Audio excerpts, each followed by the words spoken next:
Ya, baik. Assalamualaikum warahmatullahi wabarakatuh. Alhamdulillah hamdan katsiran thayyiban mubarakan fi kama yuhibbu rabbuna wa yarda. Asyhadu an la ilaha illallah wahdahu la syarikalah wa asyhadu anna Muhammadan abduhu wa rasuluh alladzi la nabiyya ba'da amma ba'du. Allahumma salli ala Muhammad wa ala alihi wa ashabihi wa man tabi'ahu bi ihsanin ila yaumiddin. Allahumma la sahla illa ma ja'altahu sahla wa anta taj'alul hazna idza syi'ta sahla. Allahumma bika asbahna wa bika amsayna wa bika nahya wa bika namutu wa ilaikan nusyur. Rabbi zidna ilman warzuqna fahman wa amalan mutaqabbalah. Alhamdulillah, puji dan syukur kita panjatkan kehadirat Allah Subhanahu wa taala di pagi hari ini. Allah kumpulkan kita di pagi hari ini, Allah pertemukan kita dalam majelis kita, yaitu majelis ilmu. Insyaallah ya, mudah-mudahan setiap apa yang kita lakukan di majelis ilmu ini, insyaallah mudah-mudahan menjadi amal soleh bagi kita semua. Tentu salawat dan salam senantiasa tercurahkan kepada uswah dan kedua kita, itu Rasulullah Shallallahu Alaihi Wasallam. Mudah-mudahan kita semua yang hadir pagi hari ini kelak mendapatkan syafaat dari beliau. Akan tetapi sahabat-sahabat sekalian, ya kita akan lanjutkan kaitan dengan bahasan kita mengenai pilar-pilar Islam, sebagaimana sabda Nabi Shallallahu Alaihi Wasallam, bunyal Islamu ala khamsin. Jadi Islam itu dibangun atas 5 perkara. Nah, jadi ini harus kita perkuat dulu 5 perkara ini, ya. Dan pilar yang pertama yang sudah kita bahas yaitu apa? Syahadat, ya. Syahadatu an la ilaha illallah wa asyhadu anna Muhammadar Rasulullah, ya. Nanti setelah beres kita membahas pilar-pilar ini, kita akan bahas kaitan dengan syahadat. Ya, jadi apa itu makna syahadat, ya. Kemudian apa itu makna la ilaha illallah dan sebagainya. Ya. Karena la ilaha illallah itu kurang lebih ada 20 makna itu. Ya, itu kita akan bahas itu. Ini tapi kita bahas global dulu, ya. Itu pilar yang pertama, itu syahadat. Ya, syahadat bahwa tidak ada Tuhan kecuali Allah, bahwa Nabi Muhammad adalah utusan Allah. Kemudian yang kedua, pilar yang kedua adalah sholat, ya. Jadi sholat ini kalau dalam bangunan, ya, kalau dalam bangunan itu digambarkan dengan apa? Tiang, ya, gitu. Nah, jadi kalau dalam bangunan ini digambarkan dengan tiang, ya. Maka supaya bangunan kita kokoh, nah, ya, maka harus apa? Tiang-tiangnya juga harus kokoh, gitu ya. Harus banyak tiang-tiang yang bisa menyangga gitu. Walaupun ada masjid, ya, ada masjid yang di Bandung tidak ada tiangnya. Jadi di tengah tuh nggak ada tiangnya.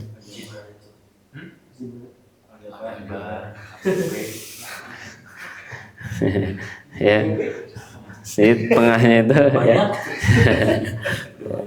Ya, kalau masjid-masjid di daerah-daerah kan rata-rata suka ada tiangnya, gitu, ada tiang di tengahnya itu. Kadang bahkan bukan mengganggu, menghalangi soft, gitu ya. Nah, tapi ada masjid yang tengah itu belum aja nggak ada tiang. Nah, jadi alhamdulillah. Ya, nah jadi tiang dalam Islam itu adalah sholat. Ya, jadi sholat itu sebagai tiangnya, gitu, ya. Sebagaimana dalam hadis Nabi SAW, ya, ini ayyu syai'in ya Rasulullah, ayyu syai'in ahabbu 'indallah fil Islam. Wahai Rasulullah, sesuatu apa yang paling dicinta di sisi Allah di dalam Islam itu? Qala, Nabi menjawab, as-salatu liwaqtiha, salat pada waktunya. Wa man tarakas salata fala dinalahu, dan siapa yang meninggalkan salat maka tidak ada agama baginya. Was-salatu imaduddin, dan salat itu adalah tiangnya agama. Nah, maka tentu kita perkokoh, ya. Kita perkokoh kaitan dengan sholat-sholat yang wajib, dan kemudian juga kita perkuat ya dengan sholat-sholat yang sunnah, ya sholat yang sunnah. Insya Allah kelihatan dari kalau pagi hari ini wajah-wajah yang hadir wajah-wajah ahli tahajud ini.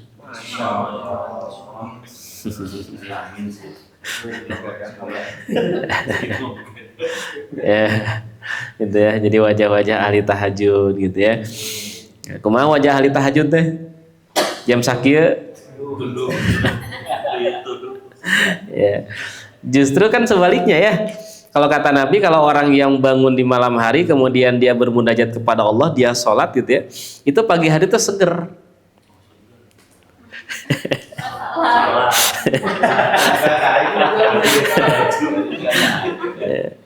Gitu. Jadi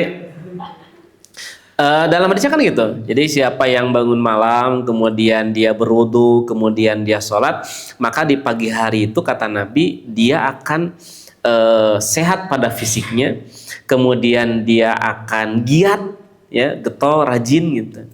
Nah tadi pas saya datang itu ada yang lagi sasapu gitu, laki-laki tuh, masya Allah. Ya, berarti tahajud dah kerongina ya itu. Jadi ya, jadi rajin, giat gitu. Termasuk ya dia akan fresh. Ya, jadi kalau orang yang tahajud tuh paginya siga nutunuh gitu, enggak, justru seger gitu. Ya, orang yang tahajud itu. Gitu. Makanya tadi ya saya melihat wajah-wajah pagi hari ini wajah-wajah segar semua gitu. Ya. Nah, cuma nggak tahu wajah tahajud, nggak tahu wajah akhir bulan gitu. Ya, baik. Ya, sahabat-sahabat yang dirahmati Allah Subhanahu wa taala. Jadi sholat ini sebagai tiangnya agama. Nah, kalau kita lihat di dalam Al-Qur'an minimal ada 3. Ya, minimal ada 3 supaya sholat kita, kan fungsi sholat apa? Fungsi sholat apa? Fungsi dari sholat itu apa? Kan udah. Ya.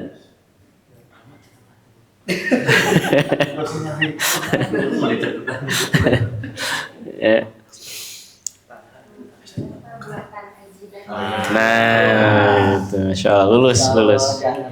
Ya, itu. Jadi inna sholata tanha anil fahsya'i wal munkar. Sesungguhnya sholat itu mencegah dari perbuatan keji dan munkar. Ya, jadi fungsi sholat itu mencegah, ya, mencegah dari perbuatan keji dan munkar. Nah, dulu pernah saya sampaikan ya, kaitan dengan fahsya dan munkar. Apa bedanya fahsya dan munkar? Kalau fahsya itu biasanya kejahatan yang kaitannya dengan apa? Fahsya, kejahatan yang kaitannya dengan syahwat, ya itu. Jadi fahsya itu kejahatan yang kaitannya dengan syahwat. Makanya kalau orang yang mendirikan sholat, orang yang mengerjakan sholat, maka dia akan terhindar dari fahsya, dari kejahatan-kejahatan yang sifatnya syahwat. Ya, itu. Yang sifatnya syahwat kayak gimana? Zina, ya, LGBT, ya. Terus nonde itu kasus terbaru teh nonde. Kasus yang baru itu. Bukan.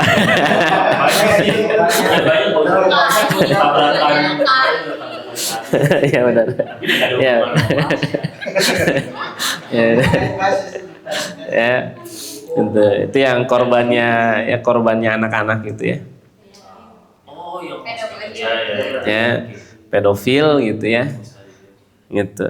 Nah, itu tidak mungkin terjadi kalau dia mengerjakan sholat. Tapi dalam realitanya ada nggak orang yang sholat melakukan hal-hal kayak gitu? Ya. Nah, siapa? Ada yang di TV. Ada yang Lupa namanya. ya, ya. Gitu. Nah, jadi ya tapi dia ahli agama tapi kok bisa kayak gitu? Ada yang salah. Ya, ya. Ya ada yang salah dengan sholatnya berarti kan? Gitu. Karena ya, jadi inna sholata tanha anil fahsya. Sesungguhnya sholat itu bisa mencegah dari perbuatan fahsya. Jadi orang yang sholat itu nggak mungkin, teman-teman semua. Ya, tapi kalau misalkan dia sholat tapi ternyata dia berzina, ya berarti ada sesuatu yang keliru dengan sholatnya. Nah makanya minimal ada 3 supaya sholat kita tuh melahirkan fahsya mencegah dari fahsya dan munkar. Jadi kalau tadi fahsya itu kejahatan yang sifatnya syahwat gitu ya. Kalau munkar itu kejahatan yang nanti sifatnya lebih cenderung kepada sosial, ya, gitu. Seperti kalau sosial itu menyakiti orang, ya, itu munkar.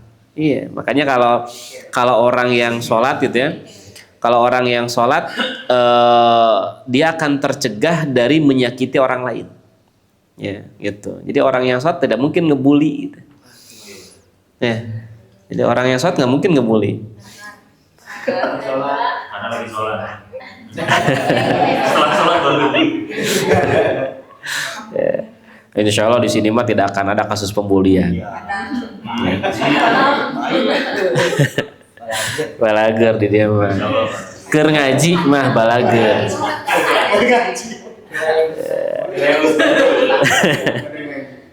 Ya. Nah, jadi itu ya. Jadi munkar itu kejahatan yang sifatnya lebih kepada sosial, gitu. Ya, nipu, ngebohong. Nggak mungkin orang sholat nggak mungkin ngebohong. Ya. Jadi orang selesai sholat kemudian dia berbohong itu nggak mungkin, ya, gitu. Kenapa? Karena ketika kita berbohong itu merugikan orang lain. Ya, kamu nipu, gitu. Ya, jadi nggak mungkin orang mengerjakan sholat minjem duit temayar-mayar nggak mungkin, gitu. Ya, tapi kalau masih ada yang begitu ya berarti sholatnya baru hanya sekedar gerakan, ya, gitu. Nah, makanya kan dalam kitab-kitab fikih itu teman-teman semua, bagaimana supaya sholat kita itu benar-benar berfungsi mencegah dari fahsya dan munkarnya. Ya, maka ada dua hal yang harus terpenuhi dalam sholat kita. Ya, jadi yang pertama ada adab batiniyah, yang kedua ada adab lahiriah, gitu. Ya, jadi supaya sholat kita tuh benar-benar melahirkan, gitu ya, berfungsi untuk mencegah dari fahsya dan munkar itu. Bagaimana caranya? Maka mesti menghadirkan dua hal ini kata para ulama.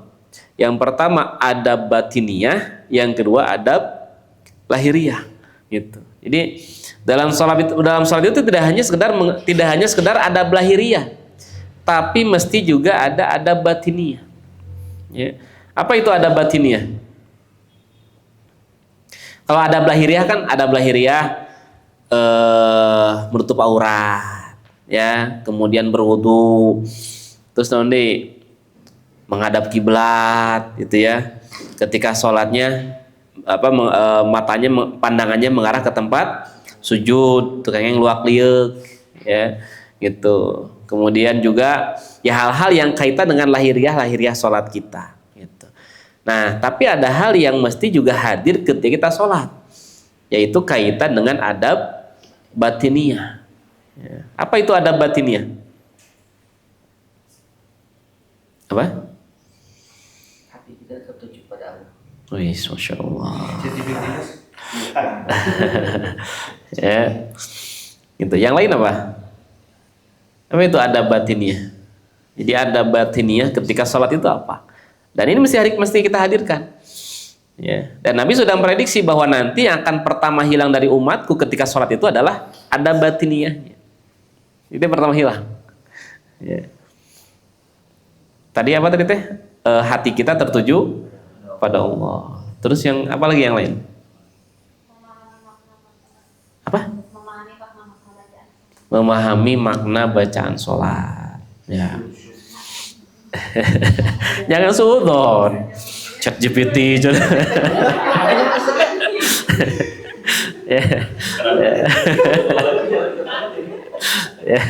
Ya, gitu ya. Apa lagi? Tadi memahami mana-mana sholat. Apa lagi? Ada batiniyah ketika kita sholat. Itu mesti hadir dalam diri kita. Apa? Sabar ketika sholat. Ya, jangan cepat-cepat pengen beres. Ya, kecuali kalau ada kerjaan gitu. Ya. Terus apa lagi? Sabar nanti. Soalnya belum muncul kata-katanya gitu yang pas itu. Itu ada batiniyah itu, ya. Jadi ada batiniyah dalam sholat itu apa? Khusyuk. Itu ada batiniyah. Ya. Nah, kita nggak usah jauh-jauh lah sholat-sholat kita yang kemarin. Tadi subuh aja khusyuk tuh sholatnya. Ya. Jadi usahain kan kau khusus. Kenapa? Jadi usahain. Diupayakan. Ya. Ya. Nah, itu ada batiniah itu. Ya. Jadi ada belahiriah tentu harus kita lakukan, kaitan dengan wudunya harus benar gitu ya. Bahkan Nabi pernah menegur ada orang yang wudunya asal-asalan. Ya. Kenapa Nabi negur? Kelihatan itu di tumitnya itu masih kering, nggak ada air wudunya. Nabi sampai bilang, wailul lil aqab. 3 kali Nabi ngulang. Wailul lil aqab, wailul lil aqab. Celaka itu tumit, celaka itu tumit. Gitu. Karena ternyata wudunya tergesa-gesa. Ya, sampai ada anggota wudu yang tidak terusak, tidak terbasuh gitu ya. Gitu. Nah, jadi itu ada belahiriah. Jadi bagaimana wudhu kita perbaiki, kemudian kaitan dengan menutup aurat, kan gitu ya. Termasuk juga tempat. Itu ada belahiriah, gitu. Nah, tapi ada batiniah yang harus hadir dalam diri kita. Apa itu? Khusyuk. Ya, itu khusyuk. Nah, sholat kita sehari berapa kali? 5 kali. Nah, 5 kali sholat kita ini ada yang khusyuk nggak dari 5 kali sholat ini? Masya Allah. Ya, ada atau semuanya khusyuk? Ya, itu. Ya, yang bisa menilai khusyuk atau tidak, ya tentu hanya diri kita. Ya, kita nggak bisa bilang sama orang, Anda nggak khusyuk ya, gitu. Sholatnya cepat-cepat nggak bisa. Ya, atau ada orang yang sholatnya lama, Anda mending khusyuk gitu ya.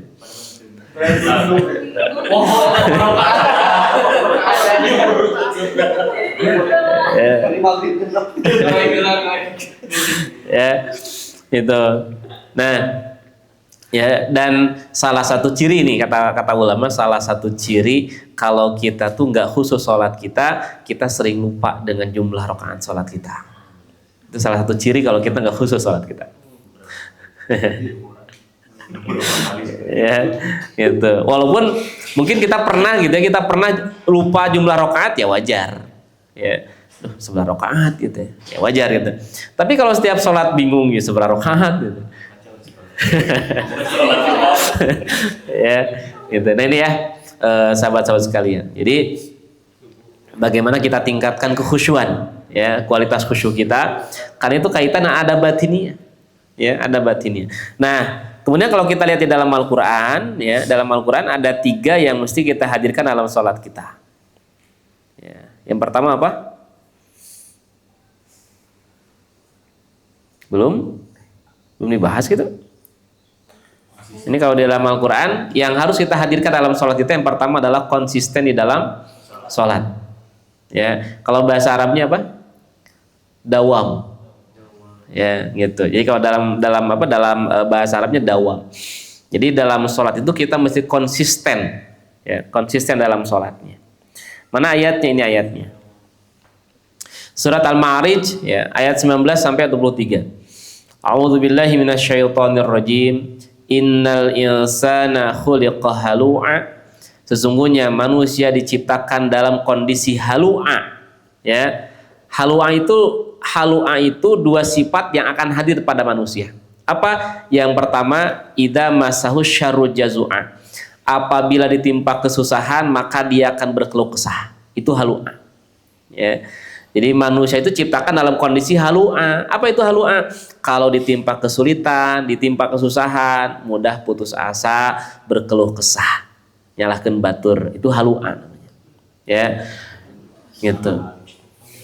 Ya, itu halu'a. Wa idza masahul khairu manu'a. Dan sebaliknya, kalau dia dikasih kenikmatan, dia dikasih kekayaan, maka manu'a, dia punya sifat kikir. Gitu. Nah, sifat manusia itu begitu. Lamun ditimpa kesusahan, keluh kesah, curhat, gitu. Sampai sakampung apal gitu kan, kasusah orang gitu. Ya. Kalau ditimpa kenikmatan, jembling. Ya, kikir, kikir, dia enggan memberikan untuk orang. Ya. Nah, di sini kemudian Allah mengecualikan illal musallin, kecuali orang-orang yang sholat. Nah, yang bagaimana? Yang sholatnya itu alladzina hum 'ala salatihim bukan sahun.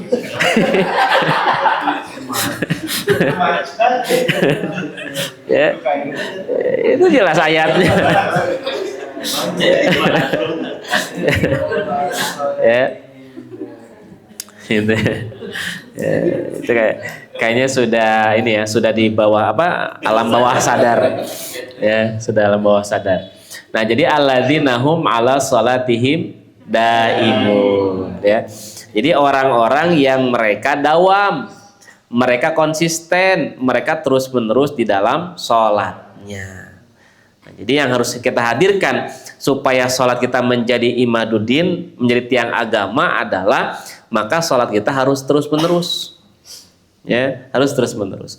Pertanyaannya, ada yang 24 jam sholat terus-terusan? Ada nggak ya yang 24 jam terus-menerus sholat gitu?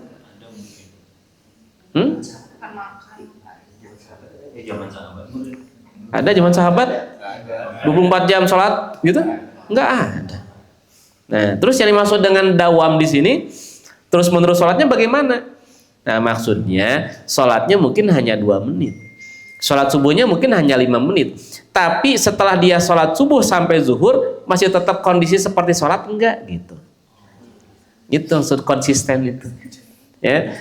Saya yakin nggak ada orang yang dari bangun tidur sampai tidur lagi sholat terus-terusan, nggak ada. Ya, tapi bagaimana ketika sholat kita yang hanya 5 menit itu ya berdampak pada berjam-jam di luar aktivitas sholat gitu. Ya, teman-teman, ketika kita sedang sholat kita merasa diawasi Allah nggak? Kita merasa diawasi Allah. Nah, ketika kita sedang di kantor merasa diawasi Allah nggak? Ya, harusnya gitu kan.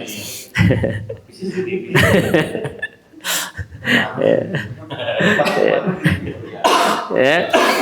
Nah, ya. Teman-teman lebih takut sama CCTV Allah atau CCTV manusia? Iya benar. Ya. Nah, jadi ketika kita di kantor, ya, walaupun mungkin orang tidak ada yang lihat, manusia tidak ada yang lihat, tapi kemudian kita merasa bahwa kita diawasi oleh Allah, berarti kita sedang mengerjakan sholat. Itu maksudnya. Ya, gitu. Jadi ketika sedang sholat kita merasa diawasi Allah, maka di luar sholat pun kita merasa bahwa kita diawasi oleh Allah. Ya, gitu. Nah, ini teman-teman semua. Ya, jadi bagaimana kemudian kita hadirkan dawam dalam sholat kita. Ya, ketika kita sholat, kita khawatir membatalkan sholat. Ya, misalkan hal yang membatalkan sholat, contohnya apa? Ngobrol. Ya, ngobrol ketika sholat kan batal sholatnya, kan gitu. Maka ketika beres sholat kita begitu khawatir andai kata kemudian kita melanggar hal-hal yang dilarang oleh Allah.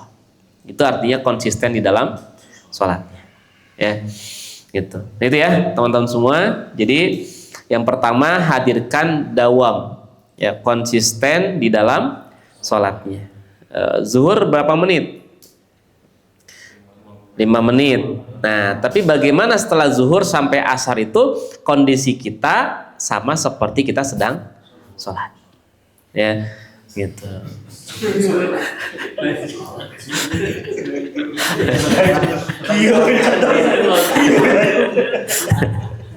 Ya, ya, gitu ya, gitu ya. Jadi itu tadi contohnya, kalau sedang sholat kita merasa diawasi oleh Allah, maka di luar sholat pun kita tetap merasa diawasi oleh Allah. Ketika kita sedang sholat, kita takut melanggar sesuatu yang dilarang oleh Allah dan Rasulnya. Ya, seperti apa? Hal yang membatalkan sholat apa contohnya? Ngobrol, membatalkan sholat. Kita nggak berani ngobrol. Ya, apalagi kentut gitu ya. Kentut itu membatalkan sholat. Ya, maka kita jangan ditahan juga sih. Ya. Tapi bagaimana kemudian kita menjaga itu?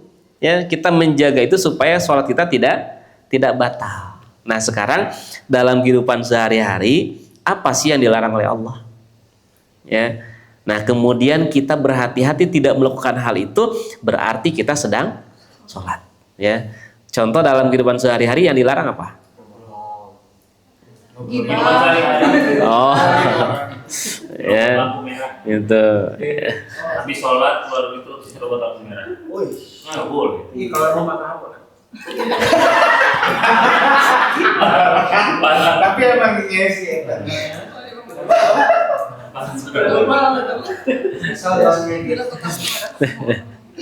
Ya, gitu.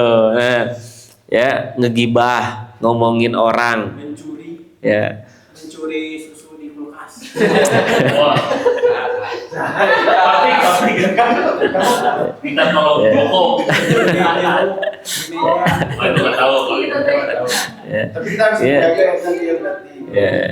Kira ieu mah asa kanyerian hate kieu. Ya. Ya. Jadi ya tidak boleh kan mengambil hak orang boleh nggak? Tidak boleh mengambil hak orang. Ya. Nah, maka bentuk sholat kita adalah kita menjaga jangan sampai kita mengambil hak orang lain kecuali sudah ada fatwa. Apa fatwanya? Setiap ada barang di dalam kulkas di kantor itu halal, misalkan. Belum apa itu. Ya, itu harus ada keluar fatwa dulu itu. Kalau ada fatwa itu nggak ada yang berani bener.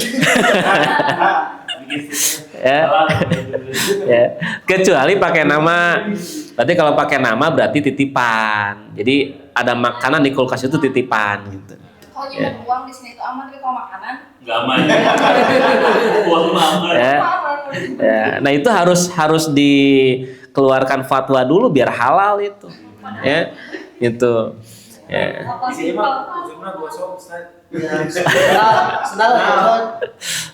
Senang. Pakai Gelas. kebobolan kapal. Ya. Nah, itu harus saling izin dulu ya. Karena ini kaitan dengan muamalah ya. Jadi kaitan dengan muamalah itu kadang memang karena udah dekat gitu ya. Kita udah tinggal pakai aja padahal kita nggak izin ya. Harus saling ridho dulu dari awal. Mungkin rasa memilikinya di situ udah tinggi. Ustaz. Rasa memilikinya. Ya makanya harus saling ini aja. Jadi sepakati saling ikhlas aja. Oh iya benar. Ya. Gitu. Ya. Minum ikhlas. Minum kopi. Belum. Dia belum minum kopi tapi nggak sering. Oh iya itu juga susah ikhlas tuh juga. Maksudnya gimana minum kopi? Kan ada blender nih. Ada bin itu kan harusnya patungan. Heeh. Nah tapi ada beberapa teman-teman mungkin yang ngopi juga tapi lupa patungan. Ya. Apa Yang menakutkan modal ya ini ya. Ya. Nah, sekarang kalau ada temen yang kayak gitu diikhlasin nggak? ikhlas insya Allah. Nah, ya udah selesai. Nah, kalau kayak gitu juga ikhlas. Ya, itu. Ya, jadi itu kaitan dengan muamalah. Jangan sampai tadi bahasa muncul tuh gosob cina gitu. Ya, gosob tuh mengambil hak orang lain.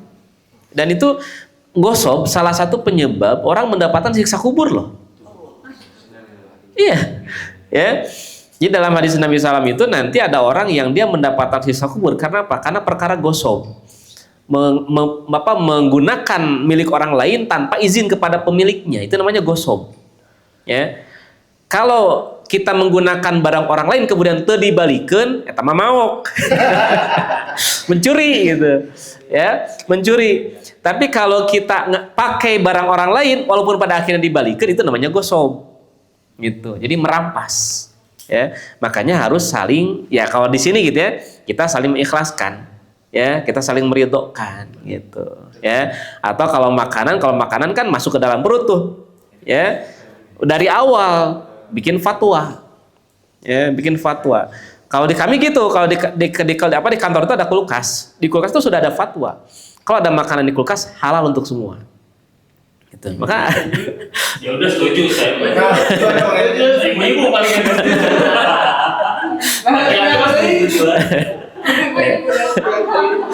Ya.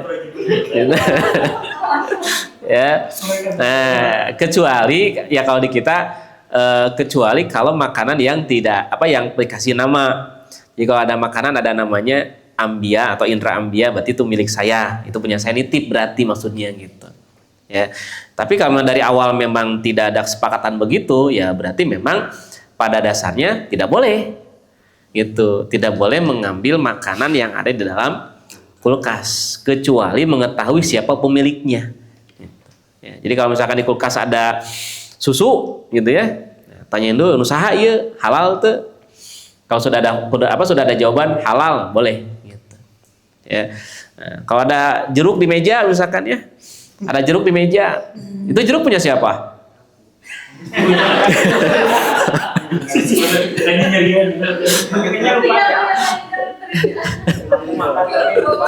Ya, ya, betul. Ya. Jadi para video bisa diikhlaskan. Ya, dan itu harus mendapatkan keridhoannya. Kalau nggak ridho balikin, ya, jadi ganti gitu. Ya, kalau nggak ridho, ya.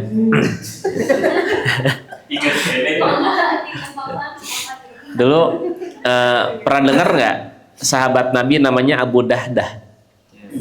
Abu Dahdah, ya. Jadi Abu Dahdah ini membeli satu pohon kurma dengan 40 pohon kurma, gitu. Ya, jadi Abu Dahdah itu dia punya 40 pohon kurma dan dia relakan untuk mengeluarkan 40 pohon kurmanya untuk membeli satu pohon kurma. Ya. Itu gara-gara apa? Gara-gara ada seseorang ya yang dia punya pohon kurma, kemudian ranting kurmanya itu ke tetangganya. Ya, dan kalau ketika dia memetik itu pasti ada kurma-kurma yang berjatuhan. Nah, ternyata tetangganya itu orang yang miskin. Orang yang miskin. Karena orang miskin ya, mereka ambil aja gitu. Nah, si anak-anaknya lagi ngambilan kurma yang di bawah, bahkan ada yang dimakannya. Kelihatan sama si yang punya kurma itu. Wah, langsung diontrog. Oh, ontrog bahasa Indonesia nya? Ya dilabrak gitu ya. Nah, ya diontrog lah bahasa Sundanya gitu ya. Diontrog, kemudian si kurma yang lagi dimakan si anak sama si anaknya itu si anak yang fakir tadi itu dirojok. Congkel. Ya, jadi dicongkel gitu ya supaya dikeluarkan, dimuntahkan. Sampai kayak gitunya. Akhirnya si orang tua yang fakir ini, orang tua yang miskin ini curhat ke Rasulullah. Ya Rasulullah, kami ini keluarga miskin, kami orang yang nggak punya, dan anak saya itu kadang suka ngambil kurma-kurma yang berjatuhan gitu. Tapi diceritakan peristiwanya kan gitu. Ya, tetangganya nggak ridho. Gitu. Akhirnya Nabi kemudian mendatangi tetangganya itu yang punya kurma itu. Ini kurma Anda, ya ini kurma saya. Itu kan Anda ini banyak nih, kurma Anda kan banyak. Nah cuman kecil itu yang jatuh, cuman sedikit yang jatuh ke situ. Gimana kalau Anda ridhokan, Anda ikhlaskan buat tetangga Anda yang fakir itu? Kata orang ini, enggak, itu kurma saya. Emang pelit itu. Ya, emang pelit itu. Ya.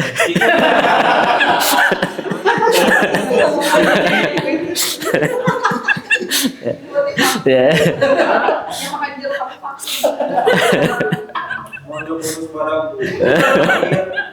Ya, Masya Allah ya. Nah, jadi sama si orang yang punya kurma itu dia nggak ridho. Saya nggak ridho ya Rasulullah, saya nggak ikhlas gitu. Kemudian kata Rasul, gimana? Kalau nanti Anda ikhlaskan yang kurma-kurma jatuh itu, kemudian nanti di akhirat Allah akan hadiahkan satu pohon kurma buat Anda di surga, mau nggak? Gitu.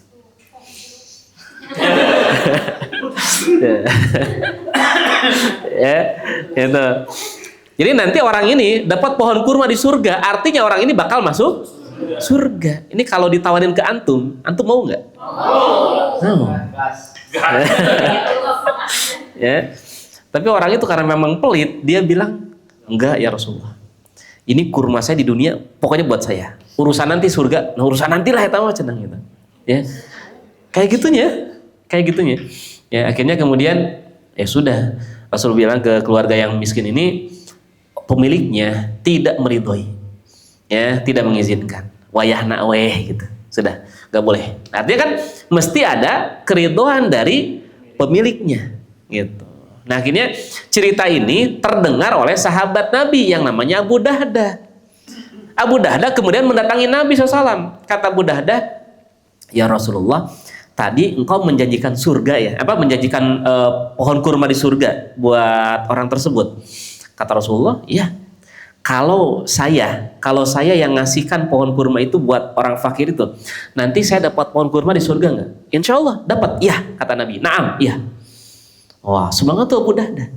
Akhirnya Abu Dahdah mendatangi si pemilik pohon kurma itu. Kata Abu Dahdah, ini pohon kurma Anda? Ya. Kan Rasul menjanjikan pohon kurma di surga. Anda nggak mau? Nggak ah. Bukan nggak mau, maksudnya dia bilang itu mah kayak urusan surga mah urusan kewe lah gitu ya. Ini yang jelas ini pohon kurma saya. Sekarang gini, mau nggak kalau pohon kurma Anda saya beli, gitu ya, saya beli. Nggak ah. Gitu. Benar saya beli. Beneran. Ya, akhirnya kemudian si orang itu memanfaatkan momentum, ya. Dia jual pohon kurmanya dengan harga yang tinggi. Bayangin, dia jual dengan apa? Dengan harga yang tinggi. Dan dia tahu yang datang itu ada Abu Dahdah. Dia tahu Abu Dahdah punya kebun kurma. Kata orang ini gini, kalau engkau mau, ya, Anda kan punya kebun kurma tuh, yang kurang lebih 40 pohon kurma. Gimana kalau kita tukeran? Coba, ya, gitu. Ya. Ya. Jadi gimana kalau kita tukeran aja? Satu pohon kurma ini saya serahkan untuk Anda, jadi milik Anda. Yang kebun itu buat saya. Gitu. Kata Abu Dahdah, ya sudah kalau memang itu Anda mau begitu ya sudah, yuk deal teman-teman semua. Ya. Kemudian Abu Dahdah mendatangi Nabi SAW. Kata Abu Dahdah, ya Rasulullah, pohon kurma itu sudah jadi milik saya. Dan hari ini saya akan sedekahkan, saya kasihkan pohon kurma itu buat tetangga yang fakir tadi. Itu Masya Allah. Ya. Enggak karena Abu Dahdah tapi kebun yang lain. Ya. Itu makanya itu riwayat yang melatar belakangi turunnya surat Al-Lail. Ya, surat Al-Lail itu Allah menggambarkan ada orang yang fakir, ada orang yang dermawan. Fa amma man a'ta wattaqa wa saddaqa bil husna fasanuyassiruhu lil yusra. Adapun orang yang bertakwa, dia senantiasa memberi, gitu ya, maka kemudian nanti di akhirat Allah akan berikan jalan kemudahan baginya untuk menuju surga. Ya, dan kebalikannya, wa amma man bakhila wastaghna. Adapun orang yang kikir, orang yang bakhil, ya, maka nanti di akhirat Allah akan berikan jalan yang sulit. Gitu. Nah, jadi itu contoh. Ya, bahwa orang yang sholat ini, orang yang sholat maka hadir dalam dirinya sifat kedermawanan. Ya, gitu. Jadi orang yang sholat mal mungkin pelit. Gitu. Ya, tapi tadi kaitan dengan muamalah harus jelas. Nah, jadi karena bab apal ya teh, bab jeruk. Tadi kita lagi bahas apa? Sholat. Ya. Nah, jadi poin yang bagaimana kemudian kita konsisten di dalam sholat kita, ya. Nah, konsisten itu tadi ya. Jadi mungkin sholatnya hanya 5 menit, gitu kan. Kalau teman-teman mungkin 10 menit sholatnya karena ditambah sholat sunnah. Tapi bagaimana setelah sholat itu kemudian tetap kondisi kita seperti sedang sholat. Ya, saat sholat kita takut tidak mau melanggar sesuatu yang dilarang oleh Allah. Nah, setelah kita selesai sholat, apakah kita berani tidak melanggar sesuatu yang dilarang oleh Allah? Ya, kalau kita berani melanggar sesuatu yang dilarang oleh Allah, berarti kita belum dawam dalam sholatnya. Ya, belum konsisten di dalam sholatnya, gitu. Ya, gitu. Nah, tadi ya dalam kehidupan sehari-hari kita tidak boleh ghibah, ya, tidak boleh menipu, ya, bohong boleh tuh?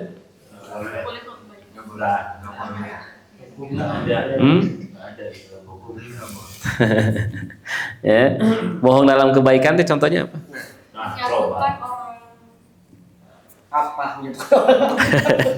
Mendamaikan, ya, mendamaikan dua orang yang sedang berselisih, itu boleh. Ya, ya, gitu ya. Jadi pada umumnya bohong itu tidak boleh. Nah, ada bohong yang diperbolehkan tapi cuma 3 yang boleh.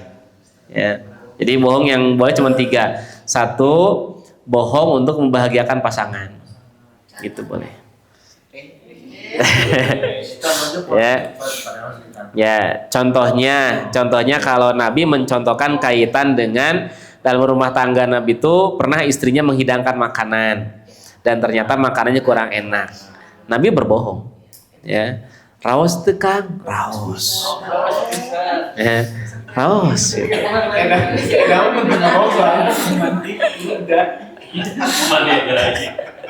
Udah masak sendiri. Pengalaman. Ya. Itu ya. Ini siapa? Gitu. Jadi itu bohong yang boleh. Jadi bohong untuk membahagiakan pasangan, ya. Nggak boleh sering-sering ya Ustaz? Nggak boleh sering-sering, ya. Tergantung daerah dulu. Ya, gitu. Jadi gitu mau dikesel. Jujur enggak enak. Gak ada perubahan. ya, Kucing sana loh. ya. Jadi ya. Jadi ya ada kalanya ya Rasul juga kan bohong begitu ya sekali-kali kan gitu. Kalau tiap kalau terlalu sering berbohong kayak gitu berarti ada masalah. Ya, gitu. Nah, jadi itu bohong yang boleh itu bohong untuk membahagiakan pasangan. Ya. Istri baru selesai masak, kemudian akang baru pulang kantor nih. Ya, ternyata tadi sebelum pulang ke rumah tuh baru selesai makan gitu. Nah, pas ke rumah ternyata istri baru selesai masak, ditaruh, Kang udah makan belum?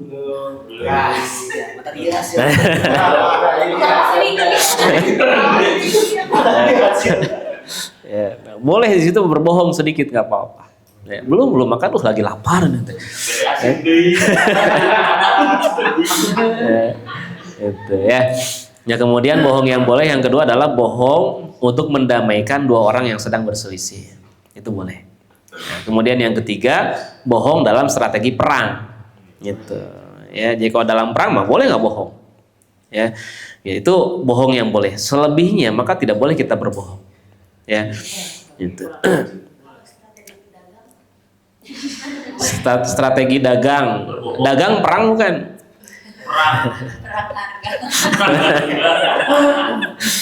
Ya.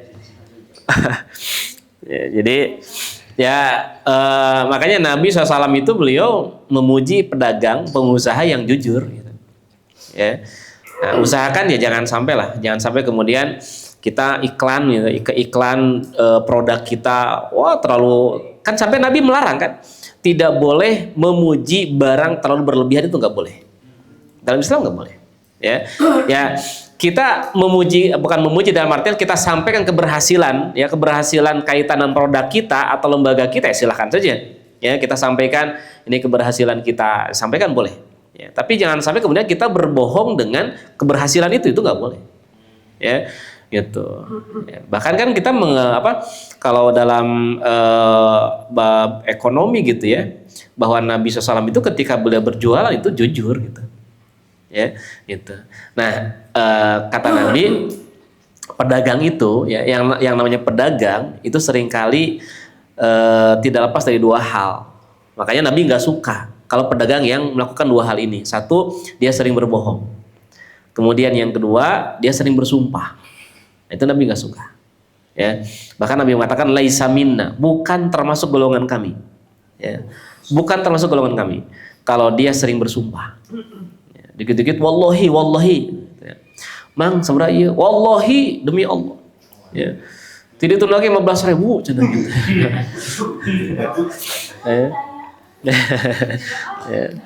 Itu padahal itu 10.000 kan gitu. Udah mangga bohong kemudian dikuatkan dengan sumpah. Nah, itu jangan. Ya, gitu. Ya, itu ya teman-teman semua. Nah, jadi coba dalam keseharian kita, maka jangan sampai kemudian kita melakukan hal yang dilarang oleh Allah. Nah, kemudian yang kedua, tentu sholat kita harus apa? Ya, yang pertama adalah konsisten, kemudian yang kedua adalah benar, ya, benar di dalam niat dan tujuan sholat kita. Ya, jadi benar niat dan tujuannya. Sebagaimana Allah Subhanahu Wa Taala mengingatkan kepada kita, ya, di dalam surat Al-Ma'un Ya, fawailul lil musallin. Maka celakalah bagi orang-orang yang sholat. Ya. Kok bisa ada orang yang sholat tapi celaka? Apa penyebabnya? Alladzina hum an sholatihim sahun. Orang-orang yang lalai di dalam sholatnya. Kemudian alladzina hum, nah ini betul yang tadi. Ya, alladzina hum yuraun. Orang-orang yang ria di dalam sholatnya. Berarti ketika dia sholat, tujuannya bukan untuk mendapatkan ridha Allah, tapi dia sholat tujuannya untuk mendapatkan pujian dari manusia. Berarti ada yang keliru dengan niat dan tujuannya. Ya, gitu. Kalau kayak gitu mending nggak sholat atau tetap sholat. Misal nih kita sholat sunnah tapi karena atasan kita sholat sunnah misalkan. Nah, kalau ada selewat di hati kita kayak gitu, mending kita nggak usah sholat sunnah atau kita tetap sholat sunnah. Ya, mending sholat sunnah karena atasan atau mending tong?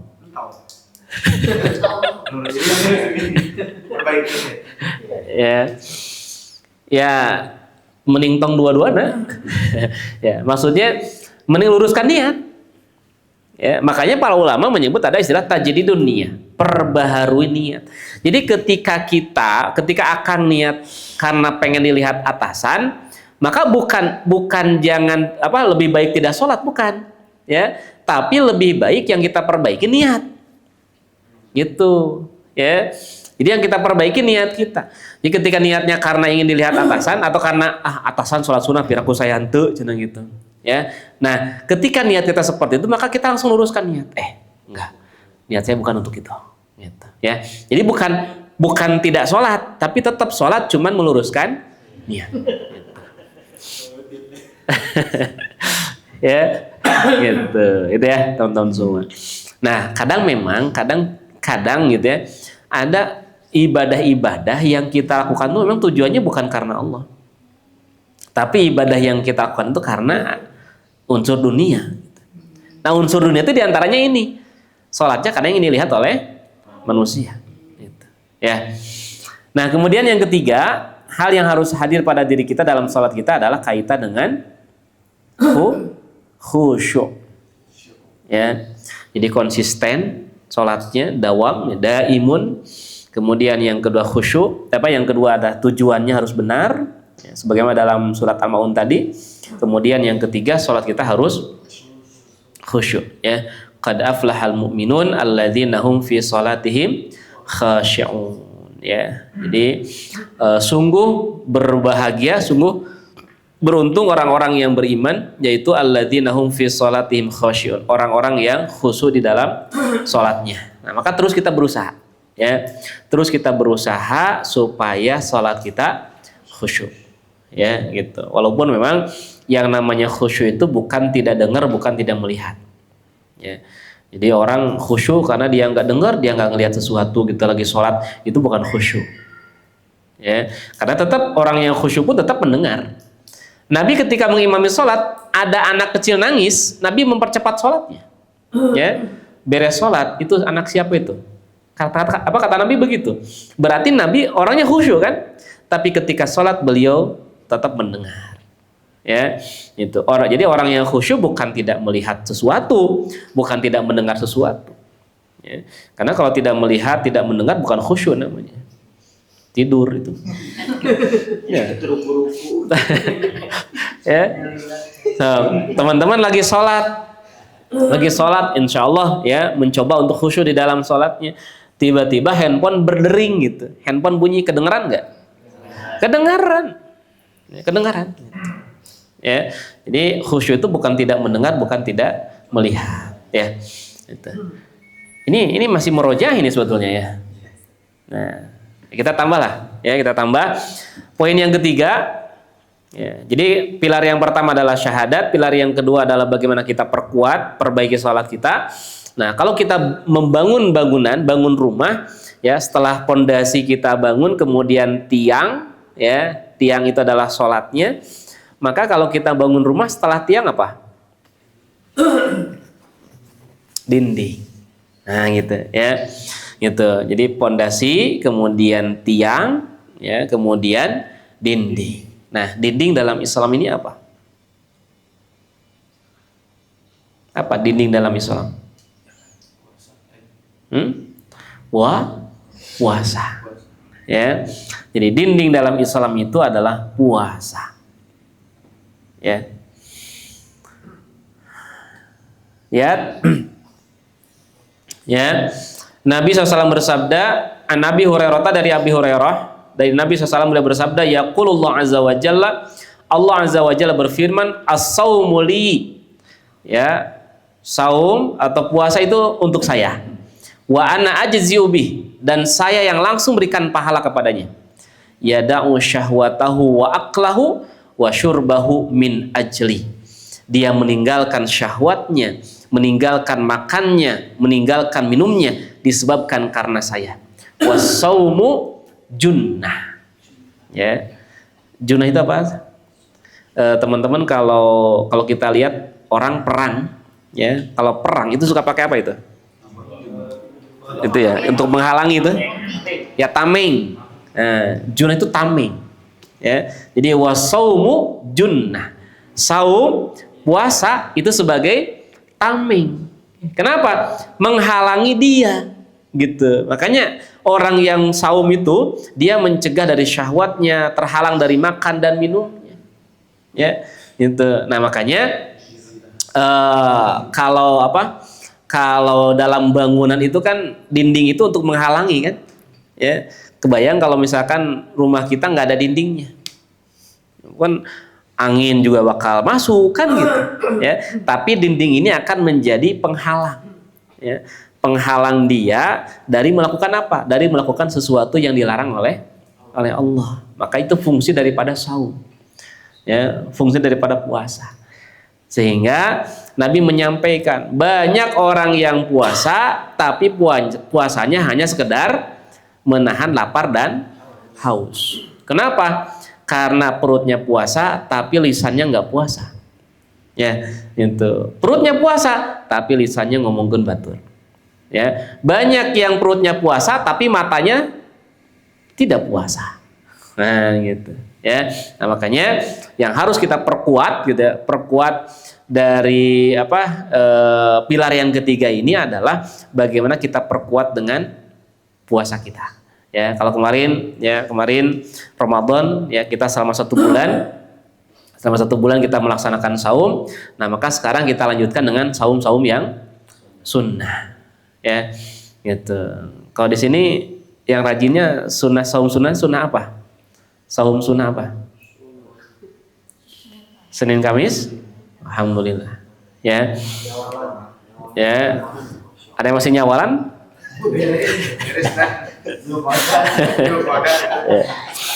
Ya, bisi gitu ya, pilih ya. Abdi keur nyawalan keneh cenah ya bulan Zulqa'dah.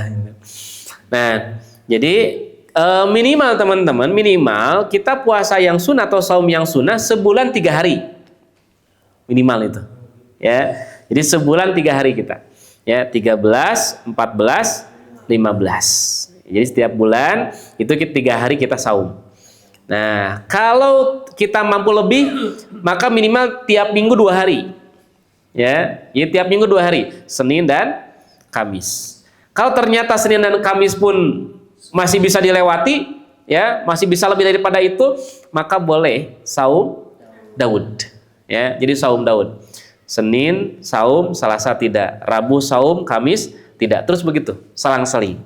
Ya, gitu. Nah, jadi kalau saum Daud berarti sebulan berapa hari? 15. Tuh.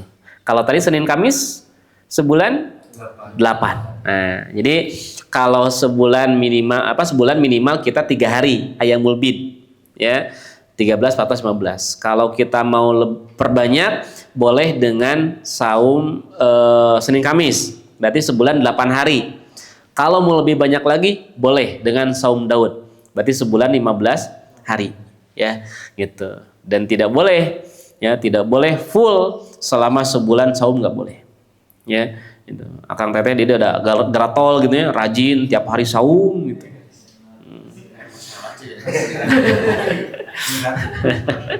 Ya, ya, gitu. Itu tidak boleh, ya, gitu. Jadi maksimal kalau mau saum yang sunnah itu maksimal saum Daud. Ya, Gitu. Tinggal kita mau konsisten yang mana. Ya, saya mau ayam mulbit saja 3 hari tiap bulan. Silahkan. Ya, gitu. Saum itu Senin Kamis itu ayam mulbit, homo, itu. Ya. Terus saum apa tuh? ya minimal 3 hari tuh.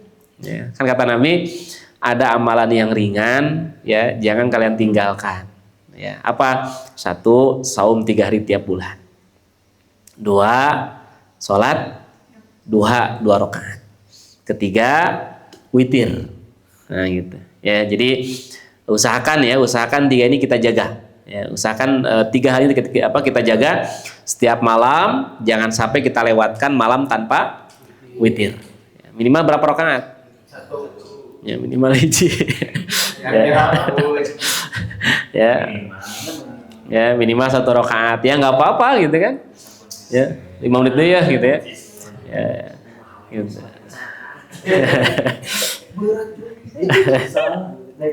Ya. Ya. Kalau nggak bisa sehabis tidur, boleh dikerjakan sebelum tidur. Ya. Gitu. Tapi kalau dikerjakan setelah Isya, itu pun setelah sholat witirnya langsung tidur. Ya. Jadi bukan setelah Isya kemudian witir, baru witir ngobrol gitu kan. Enggak. Jadi memang dikerjakannya sebelum tidur. Gitu. Ya. Gitu ya. Nah itu ya, teman-teman yang dirahmati Allah Subhanahu wa taala. Dalam hadis Nabi mengingatkan ya, ada 2 hal yang sering membuat manusia menyimpang. Apa 2 hal itu? Yang pertama adalah syahwat. Jadi ini 2 hal yang sering banyak manusia menyimpang. Yang pertama adalah kaitan dengan syahwat. Kalau kita bicara syahwat, yang terbayang apa? Lawan jenis, kan gitu. Ya, nanti kalau secara konteks bahasa, syahwat itu tidak selalu bicara tentang lawan jenis. Ya, itu. Kenapa? Cinta harta berlebihan pun termasuk syahwat. Ini kan dalam Quran kan gitu. Dalam surat Ali Imran ayat 14. Zuyyina linnas hubbus syahawati minan nisa. Dihiasi kepada manusia syahwat kepada perempuan. Artinya laki-laki punya syahwat kepada perempuan, perempuan punya syahwat kepada laki-laki. Ya, gitu. Ada laki-laki ke laki-laki? Syahwat bukan itu? Menyimpang. Ya itu.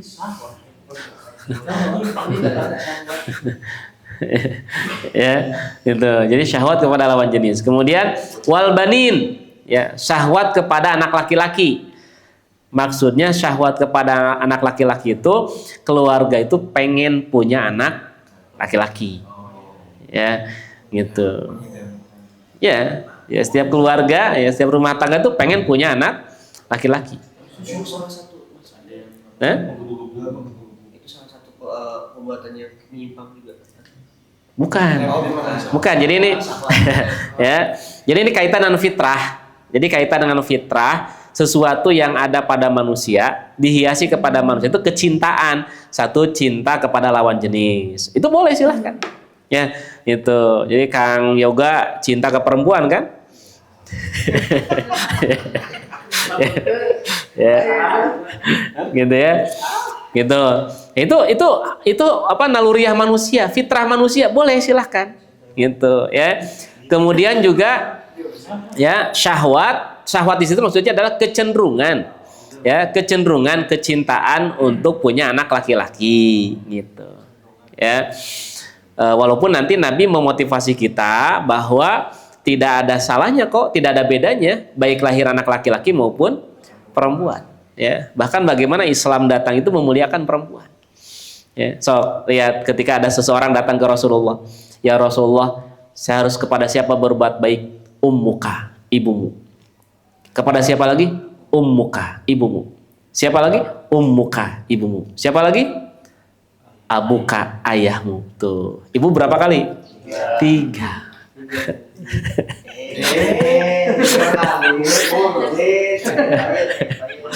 Ya. Ya. Ya. Emang salah kalau 3? Enggak. Itu terus masalahnya apa? Soalnya satu lagi.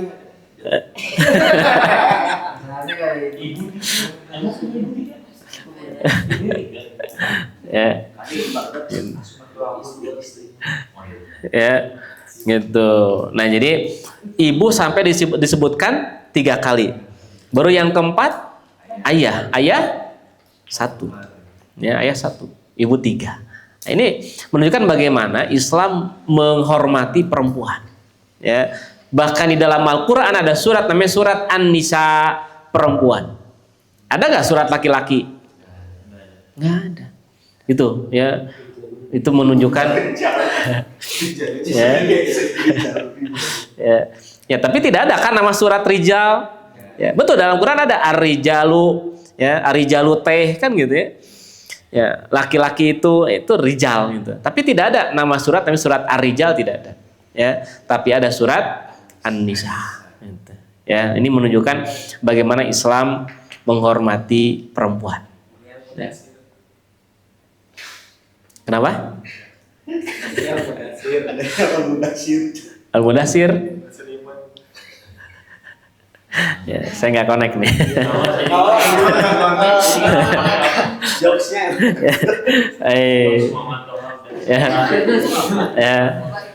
Ya, gitu ya teman-teman semua. Nah, jadi ya itu memang naluriah manusia, kecintaan manusia kepada lawan jenis, kecintaan manusia untuk punya anak laki-laki. Bahkan kemudian di dalam ayat tersebut Allah menggambarkan manusia itu senang, cinta kalau punya harta benda. Nah, ventilasi udara dalam Islam itu apa? Zakat. Makanya kata Quran, zakat itu ya, khudz min amwalihim shadaqatan. Ambillah dari harta mereka sedekah, zakat. Ya. Tutahhiruhum wa tuzakkihim, karena zakat itu membersihkan jiwa mereka dan membersihkan harta.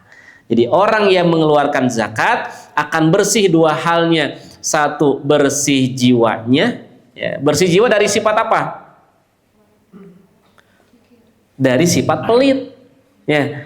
Makanya ketika kita mengeluarkan zakat, kita ngeluarin sedekah, maka akan terhindar dari sifat pelit. Gitu. Ya. Jadi bersih jiwa kita dari sifat pelit. Ya. Makanya orang yang mengeluarkan harta untuk zakat, ya dia terjaga dari sifat kikir, ya, sifat pelit. Gitu. Ya. Nanti ada sedekah yang wajib, ada sedekah yang sunnah. Ya, kalau sedekah yang wajib, zakat.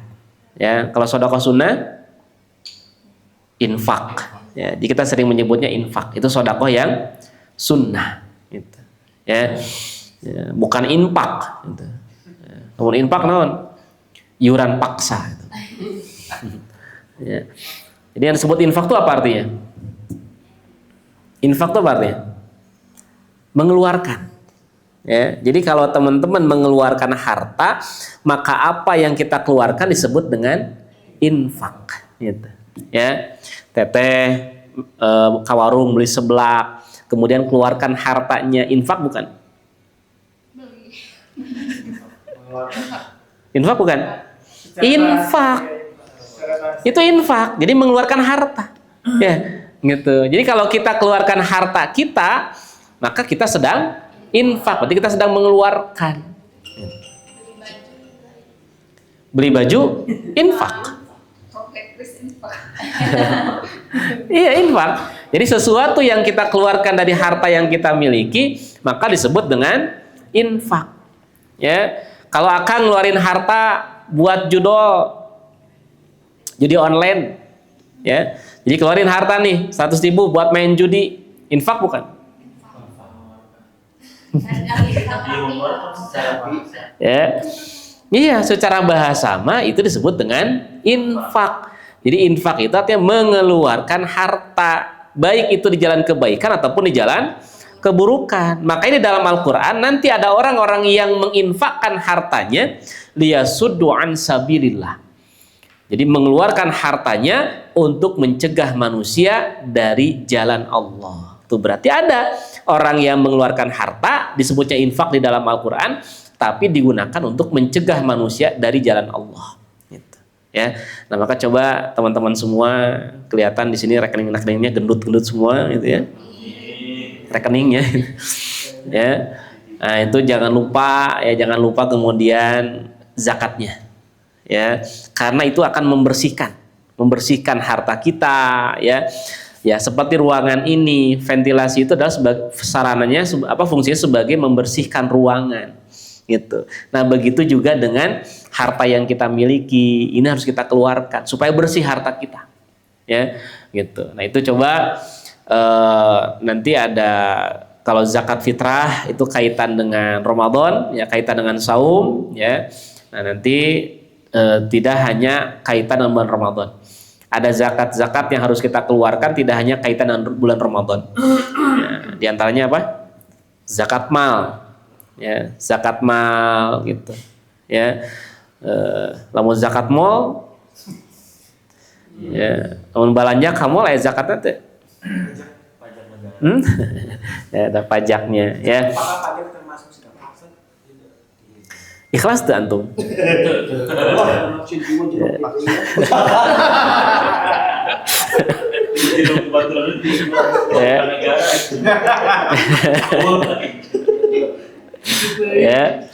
Ya kalau infak itu kan harus ikhlas. Ya, kalau kita nggak ikhlas bukan infak namanya. Ya, gitu. Jadi ketika antum ngeluarin pajak, apakah itu infak atau bukan? Ya, tergantung niat antum. Ya. Jadi kalau niatnya udahlah kasihan negara miskin gitu ya, kita kasih aja, keluarin pajaknya gitu. Pakai MB. Negara dosa. Kenapa? Kalau kita yang nggak ikhlas, berarti negara dosa. Kalau kita nggak ikhlas, ya kalau orang yang menerima mah kan ikhlas dan tidak ikhlas tergantung kita yang ini ya, yang memberikannya. Ya. Oh iya. Gitu. Ya, nah jadi kalau kaitan pajak kan kewajiban negara. Kalau pajak kewajiban agama, ya pajak, zakat, ya zakat kewajiban syariat yang harus kita tunaikan. Kalau pajak itu kewajiban kita sebagai warga negara, nyawayahna we sing ikhlas, ya gitu ya sudah wayahna we. Ya. Ya karena itu bagian dari kewajiban kita sebagai warga negara, ya itu. Makanya kan warga negara yang baik mengeluarkan pajak, gitu. Ya tahan pajak, ya gitu. Itu ya, itu teman-teman yang dirahmati Allah Subhanahu Wa Taala. Maka coba kita cek gitu ya, jangan-jangan ada harta-harta kita yang belum kita keluarkan, ya gitu. Baik, saya kira itu saja dulu bahasan kita pada pagi hari ini, ya, pada siang hari ini. Barangkali kalau ada yang belum difahami atau ada yang mau ditanyakan, mangga silakan kita diskusikan. Ya, mangga. Siap, sudah Ustaz. Tapi aman sih kita ada mau. Ya, sekitar 5-10 menit lagi lah. Oke, siap. Boleh, teman-teman. Alhamdulillah tadi untuk pembahasan pilar-pilar Islam kita udah berdoa sampai lanjut dengan pilar ketiga menuju pilar keempat. Maka teman-teman kalau ada yang mau didiskusikan atau ada yang mau ditanyakan di luar dari bahasan ini boleh ya Ustaz ini. Ya, mangga. Boleh, so, silahkan. Satu akhwat, satu ikhwan boleh. Aku mau bertanya. Oh, siapa? Aku mau nanya boleh. Waalaikumsalam. Kan kalau bab muamalah, maksudnya siksa kubur itu berhubungannya dengan manusia biasanya kan. Bab muamalah atau sakit hati atau dan segalanya. Kalau misalkan bab muamalah kan itu bisa diselesaikan ketika di dunia. Kalau misalkan orang yang punya masalah dengan kita itu diteruskan ke ahli waris. Tapi kalau hubungannya dengan sakit hati kayak gitu, gimana ya Ted? Minta maaf, tapi kalau misalkan orangnya udah nggak ada gitu, ya maksudnya gimana? Pokoknya sendiri aja udah mentok dia.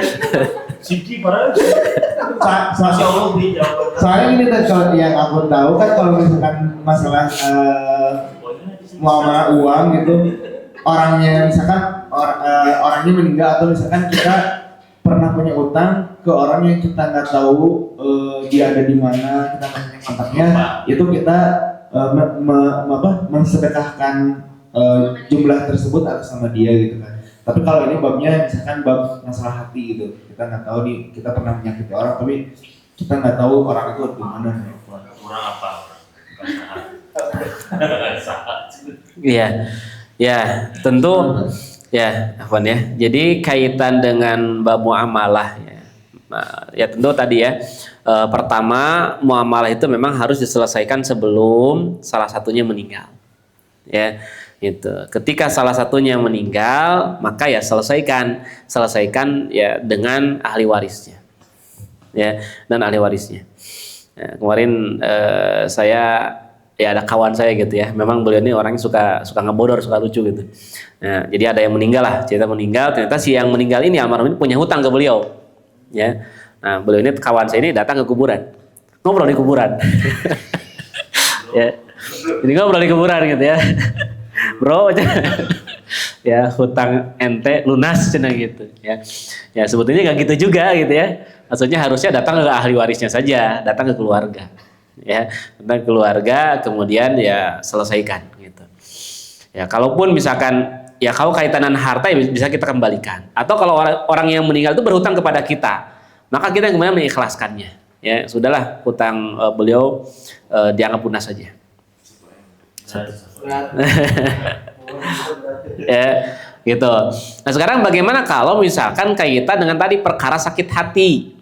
Ya, si A, si B berselisih, kemudian si B meninggal. Katakan si B ini orang yang pernah kita sakit hatiin gitu. Nah, bagaimana kita minta maafnya? Ya, ya kan orangnya sudah meninggal. Kita kan nggak bisa. Ya, kita sudah nggak bisa lagi komunikasi dengan orang tersebut. Maka kalau perkaranya demikian, gitu ya, maka sudah kita minta ampun saja sama Allah. Ya. Jadi kita minta ampun sama Allah, kita bertobat sama Allah dengan taubatan nasuha. Insya Allah mudah-mudahan kesalahan kita kepada orang tersebut itu sudah dimaafkan oleh Allah. Walaupun mungkin ya nanti di akhirat tetap akan dipertemukan. Ya, karena di akhirat itu nanti ada sebut dengan kisos. Jadi kisos itu adalah hukum balas. Ya, hukum balas. Jadi sesuatu yang belum selesai di dunia ini maka nanti akan diselesaikan kembali di akhirat. Ya. Sampai kata Nabi, jangankan manusia dengan manusia, bahkan binatang dengan binatang pun sama. Gitu. Ya, jadi ada kisos namanya. Ya, jadi kalau saya pernah berbuat salah gitu ya ke Akang, maka di dunia belum selesai, di akhirat nanti akan terbawa sampai ke akhirat, dipertemukan gitu. Nah, yang memang yang berat itu nanti kalau orang yang berbuat salahnya itu di dunia dia tidak pernah minta maaf atau dia tidak bertobat gitu. Ya, maka nanti akan terjadi kisos ya, dibalas di akhirat. Nah, tapi kalau misalkan memang kita sudah berusaha ingin minta maaf kepada orangnya tapi orang yang sudah meninggal, ya kita mau gimana lagi? Ya, maka usaha yang bisa kita lakukan adalah kita bertobat saja sama Allah, kita minta ampun sama Allah. Kalaupun nanti di akhirat kita dipertemukan lagi dengan orang itu, ya Allah sudah tahu kalau memang kita sudah benar-benar meminta maaf kepada orang tersebut. Gitu. Ya, jadi dipertemukan, tapi mungkin tidak itu nanti kewenangannya Allah gitu ya.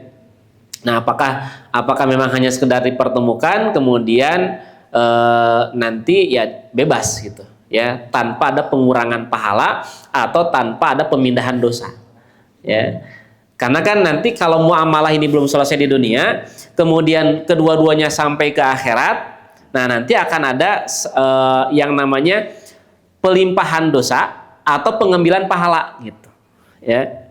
Jadi kalau Akang ngomongin saya misalkannya ngagibah gitu kan, saya ini dibicarakan keburukan saya oleh sekian banyak orang gitu. Nah, di akhirat, saya akan berjumpa dengan Akang semua. Ya. Terus karena Akang dulu ketika di dunia pernah membicarakan keburukan saya, maka nanti di akhirat akan dibalas dengan apa? Pahala ngaji Akang dipindah ke abdi gitu. Ya, pahala sholat dipindah ke abdi. pahala puasa dipindah ke abdi, pahala sedekah dipindah ke abdi gitu. Ya, dipindah-pindah. Nah, sekarang bagaimana kalau ternyata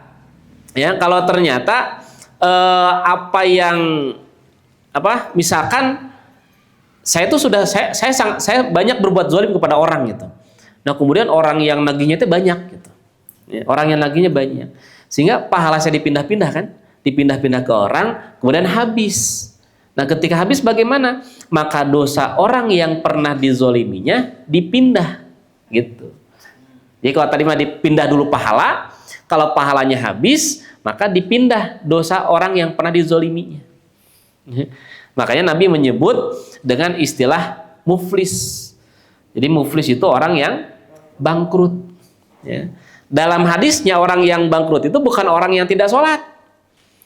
Ya, orang yang sholat, orang yang ngeluarin zakat, orang yang puasa, tapi dia berbuat zolim. Sehingga pahala puasanya dipindah, pahala sholatnya dipindah, pahala zakatnya dipindah, habis pahalanya. Orang yang dizoliminya banyak. Apalagi kalau yang dizoliminya 200 juta. Misalkan gitu. Ya. Ya. Gitu. Ini kalau Jawa Barat berapa penduduknya?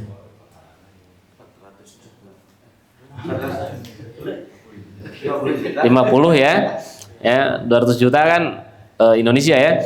Nah, katakanlah Jawa Barat 50 juta. Kemudian seorang pimpinan dia bikin kebijakan yang menzolimi warga misalkan. Ya, warga Jawa Barat. Maka nanti di akhirat itu akan ditagih. Ya, itu beratnya jadi pemimpin. Ya, gitu. Makanya saya tidak pernah mencalonkan jadi pemimpin. Siapa yang milih? Ya, berat itu. Ya, tapi kalau akan jadi pemimpin dan pemimpin yang adil, jaminannya mendapatkan naungan dari Allah. Gitu. Ya. Jadi kalau pemimpin yang zalim itu jaminannya bangkrut, ya, bahkan bisa jadi masuk neraka duluan pertama gitu kan.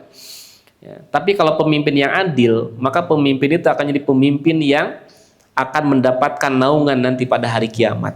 Ketika tidak ada naungan kecuali hanya naungan Allah Subhanahu wa taala. Itu.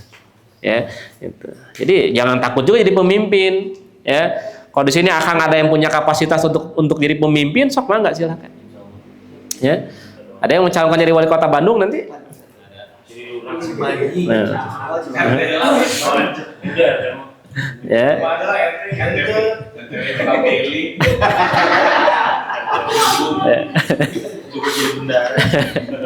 Ya. Nah gitu ya. Jadi sudah, kalau kita tidak bisa ketemu dengan orangnya karena orang sudah meninggal, sudah kita serahkan sama Allah, kita bertobat sama Allah, kita minta ampun sama Allah. Insya Allah Allah Maha tahu. Gitu. Allah alam bisawab. Masih ada? Cukup deh. Ada lagi? Ciwi-ciwi ada nggak? Jarang mau nanya.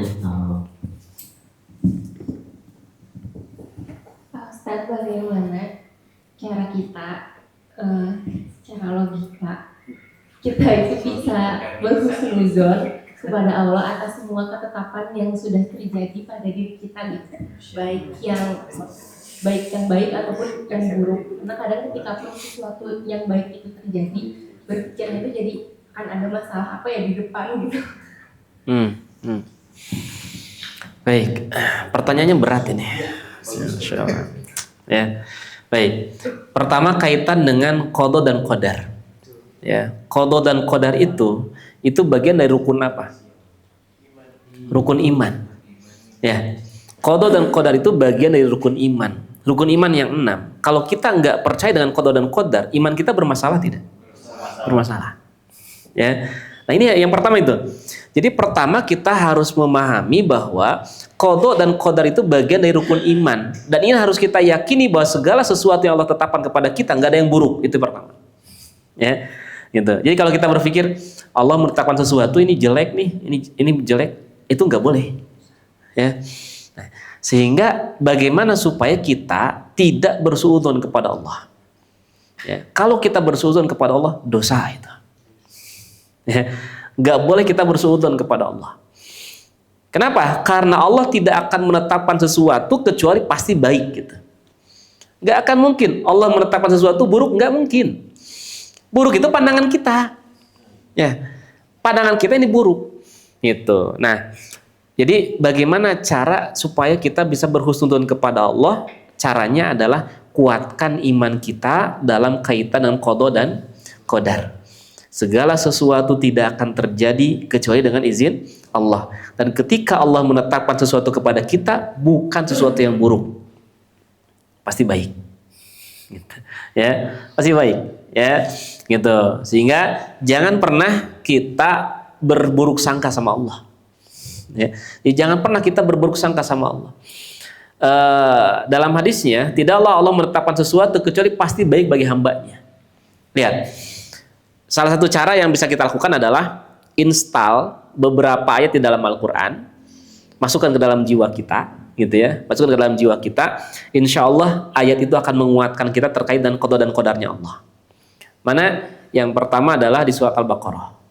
Ya, asa antakrahu syai'aw wa huwa khairul lakum wa asa an tuhibbu syai'aw wa huwa syarrul lakum. Boleh jadi kamu tidak menyukai sesuatu padahal itu baik bagimu, dan boleh jadi kamu menyukai sesuatu padahal itu buruk. Itu install, coba ya, kita install dalam diri kita. Coba, sesuatu yang kita tidak suka apa? Kan boleh jadi kamu tidak menyukai sesuatu padahal itu baik bagimu. Apa contohnya? Sesuatu yang kita nggak suka. Apa? Olahraga. Ya. Ini out of the box. Ya. Ya. Ya. Ya. Buat kita semua baik. Ya, olahraga itu sesuatu yang disukai atau tidak disukai? Walaupun malas tapi Ya. Nah, kalau kita lihat konteks ayat itu ya, kalau kita lihat konteks ayat itu kan disimpan di ayat tentang perang. Itu ayat itu disimpannya di ayat tentang perang. Ya, kutiba alaikumul qital wa huwa kurhul lakum. Diwajibkan bagi kalian perang, dan perang itu sesuatu yang kalian gak suka. Nah, baru ayatnya, boleh jadi kalian tidak menyukai sesuatu padahal itu baik bagi kalian. Nah, jadi konteksnya adalah dalam ayat tersebut itu konteksnya tentang perang. Perang itu nggak disukai. Ya, nggak disukai. Oh, siapa yang senang perang? Ya. Ya. Dia perang itu ya karena dia ingin berkuasa kan gitu. Ya. Pada dasarnya manusia nggak suka perang. Ya. Tapi dalam syariat kita, kalau kita diperintahkan perang, siap perang nggak? Harus siap. Gitu. Ya. Walaupun kita nggak suka. Makanya dulu kan para sahabat kaum muslimin ya, kaum muslimin di zaman Rasul ketika ada panggilan perang, berat itu. Ya, kurma musim panas, kan? Lagi panas-panasnya, kemudian tapi ini kebun mau panen kan gitu. Ada panggilan perang. Nah, dia bukan memilih perang tapi memilih diam di kebun kan gitu. Di diam di kebun ya, senang gitu. Ya, akhirnya tegur sama Allah, dan Nabi tidak menyapa orang itu sampai berapa hari itu. Ya, baru kemudian orang itu bertobat, minta ampun sama Allah. Ya. Nah, jadi ayat tersebut konteksnya apa? Ayat tersebut konteksnya bicara tentang ibadah. Ibadah itu sesuatu yang kita tidak suka, tapi wa huwa khairul lakum. Ibadah itu baik bagi kita. So, ya, teman-teman yang hadir siang hari ini, tahajud seneng nggak? Serius, ini jawabnya jujur aja, jujur gitu. Tahajud itu disenangi atau tidak disenangi? Nah, gitu jujur. Ya, kan tidak disenangi kan? Ya. Tapi wa huwa khairul lakum, baik bagi kalian, kan gitu. Ya, itu konteksnya, itu konteks ibadah. Nah, ada nanti di surat An-Nisa. Di surat An-Nisa ada juga ayat fa in karihtumuhunna, dan jika kalian tidak menyukai mereka. Ya, ini maksud konteks di dalam ayat itu kaitannya dan suami.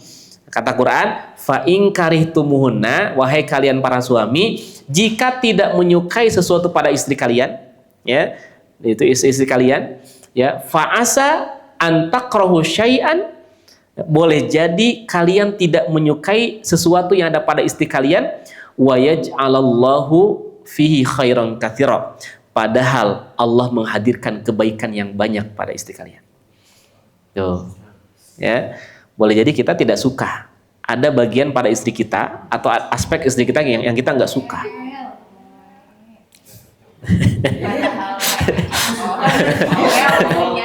Ya.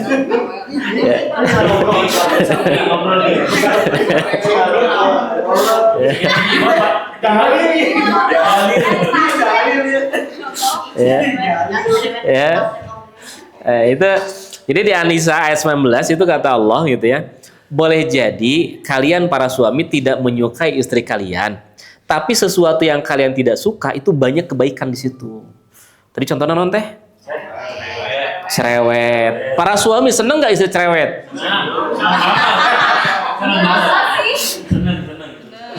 Ya, gitu.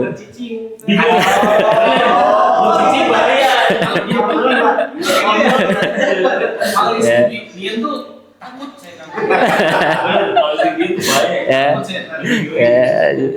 Jadi kalau istri bawel senang justru ya.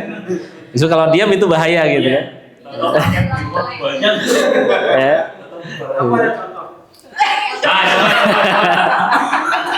Gimana?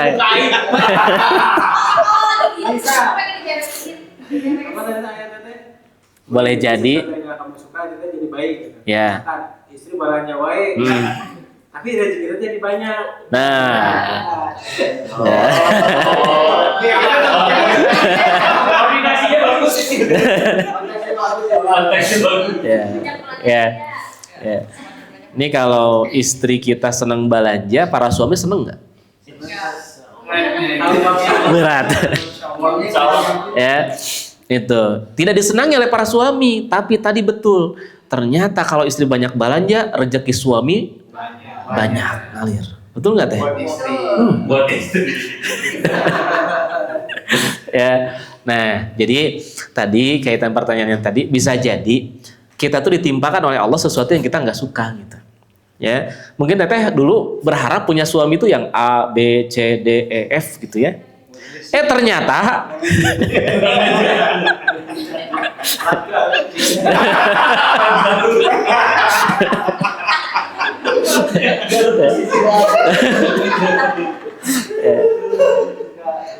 ternyata malah menang Z ya gitu ya. Nah tapi bisa jadi justru itu yang terbaik untuk kita gitu. Ya. Justru orang Garut yang terbaik teh gitu. Ya. Nah itu ya, jadi agar kita tidak suudzon sama Allah, tidak buruk sangka sama Allah, maka coba install aja ayat yang tadi ya. Jadi kalau kita ditimpa sesuatu yang kita nggak suka, coba install. Oh, bisa jadi ini menimpa sesuatu kepada saya karena ke depan ada sesuatu kebaikan yang akan Allah hadirkan kepada kita. Ya, walaupun mungkin seringkali memang itu tidak kita rasakan pada saat tertimpa itu. Ya, tidak pada saat tertimpa, tapi setelahnya banyak kebaikan yang bisa kita dapatkan gitu. Ya. Terakhir contoh misalkan ya Kang Teteh, sahabat-sahabat sekalian, ya kita pengennya sehat kan, setiap kita pengennya sehat. Ketika Allah timpakan sakit itu baik atau buruk? Nah, ya kalau kita ya setiap kita pengennya sehat karena kita berpandangan sehat itu baik gitu. Tapi andai kata suatu saat Allah timpakan sakit, nah pertanyaannya sakit itu baik atau buruk? Kan bisa harus baik kan? Ya. Itu jadi baik. Buat diplomatis. Ya. Dua kali. Kan nggak pernah kita minta sama Allah, ya Allah berikan penyakit sama saya. Kan nggak pernah. Kenapa? Karena kita berpandangan penyakit atau sakit itu buruk. Buruk sakit itu. Tapi Allah ingin cara pandang kita agar kita rubah gitu ya, bahwa ternyata sakit yang kita pandang buruk di sisi Allah nggak ada yang buruk ya, baik semua ya. Sehat itu baik, sakit itu baik, Makanya ketika Nabi ditimpa musibah, sesuatu yang tidak mengenakan kepada beliau, ya, apa ucapan yang keluar dari lisan Rasulullah SAW? Jadi ketika beliau tertimpa sesuatu yang tidak mengenakan, misalkan musibah atau apa gitu, apa yang Nabi ucapkan? Alhamdulillah ala kulli hal. Gitu, Masya Allah, ya. Alhamdulillah ala kulli hal. Segala puji bagi Allah atas segala sesuatu, ya. Jadi sesuatu sesuatu tidak akan terjadi semuanya dengan izin Allah, ya. Minimal emang apa sakitnya dengan baiknya dengan sakit itu, ya. Apa baiknya dengan sakit? Ya, sakit satu bisa menjadi penghapus dosa, ya, gitu. Tapi kalau ada kawan-kawan yang sakit kemudian kita nengok, jangan juga kita bilang ente loba dosa, ya. Jangan juga kita bilang begitu, gitu, ya. Tapi betul, sakit itu bisa menjadi penghapus dosa. Dengan sakit itu menaikkan derajat di sisi Allah Subhanahu wa taala ketika dia sabar. Ya. Dengan sakit cara Allah supaya hamba ini semakin dekat dengan Allah. Ya. Akang Teteh banyak istighfar ketika sakit atau sehat? Sakit. Tuh, sakit banyak istighfar. Astagfirullah. Kalau lagi sehat? Ya. Nah, makanya makanya di situ ternyata sakit itu baik dalam pandangan Allah, ya, gitu teh, ya, mudah-mudahan tidak lagi, ya, jangan sampai bersuudzon kepada Allah. Baik teman-teman yang dirahmati Allah Subhanahu wa taala, saya kira itu saja dulu bahasan kita pada pagi hari ini. Mudah-mudahan Allah Subhanahu wa taala senantiasa membimbing kita semua. Allah senantiasa menjaga kita semua, dan tentu mudah-mudahan kita bisa mengaplikasikan, ya, mempraktekkan dalam kehidupan kita sehari-hari.